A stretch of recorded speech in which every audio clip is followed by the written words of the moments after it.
Dynasty Warriors for the PSP is a recreation of the hack and slash games of the same name that you're probably familiar with on the PS2 and Xbox. Just like those games, this one is set in ancient China after the fall of the Han Dynasty.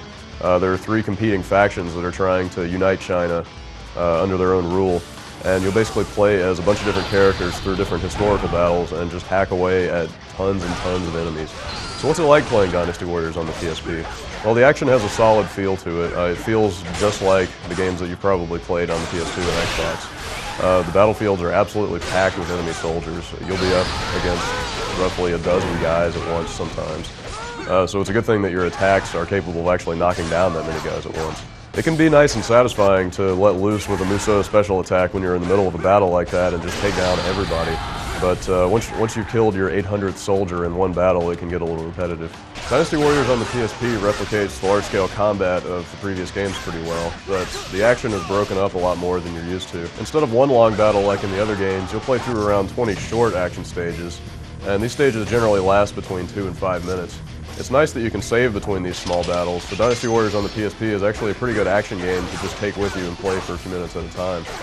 But some of the battles can actually be so short that it kind of trivializes the action. I've played a lot of the Dynasty Warriors games in the past, so I had a pretty good idea what to expect out of this PSP version, and it actually meets my expectations pretty closely. Just like in the other games, you're killing hundreds of guys over the course of one battle. There's really not a whole lot of variation through the combat, even though you'll be fighting in different locations.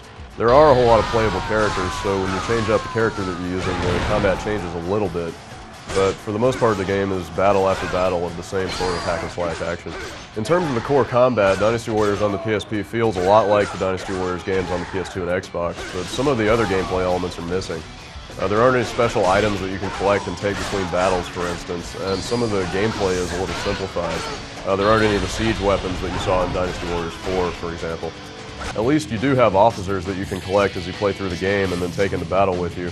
And these officers can give you bonuses to your stats, and they also have some special abilities like healing and attack boosters that you can use during the battle. If you played Dynasty Warriors games before, you know exactly what you're getting into with this one. The combat feels roughly the same, the style of the graphics is the same, although the detail is obviously a little bit lower. It's not a bad game to have with you if you just want to get some quick action in short bursts, because you can save so frequently. But the combat doesn't have a whole lot of staying power unless you really just like to hack away at hundreds and hundreds of soldiers over and over. For the full rundown on Dynasty Warriors for the PSP, check out the full text review in our game space.